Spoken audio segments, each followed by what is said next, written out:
We have an article here by Bounding Into Comics titled "Love Hina Mangaka Warns of Rising Pressure from Foreign Markets to Introduce Political Correctness into Manga." It reminds me of an article from 2020 titled "Love Hina Mangaka Warns About a Future Where Japanese Works Are Regulated by Foreign Standards." Anyways, from the new article, Ken Akamatsu was asked what his thoughts on manga and the overseas markets are.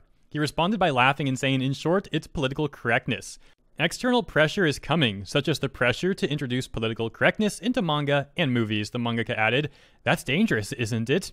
Akamatsu then explained, so far, when Japanese manga is at the stage of looking at the world, there is a pressure on the scene to meet more global standards.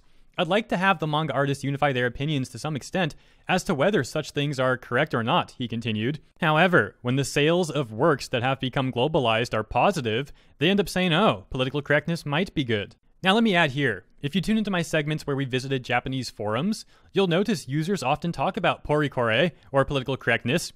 I find it interesting as that term was big in the US years ago, but seems to have dwindled. Still, the point is clear. Overseas businesses are hesitant to do business globally, or at least in the US, due to the demand for such content being politically correct. However, is there really such a great demand for it?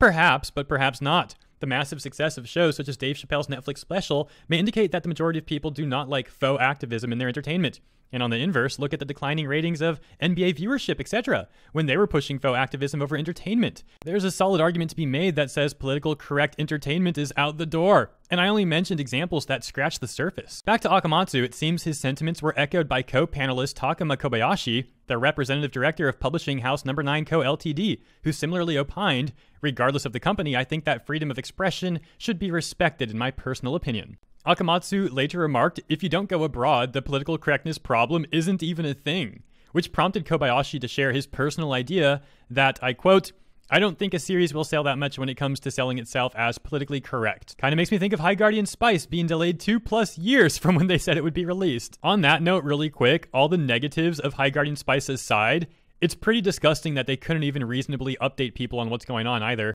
In my humble opinion, the rest of the translation gets a bit scuffed, so I'm going to skip it. But you get the main points that they're bringing up. That is pretty much everything.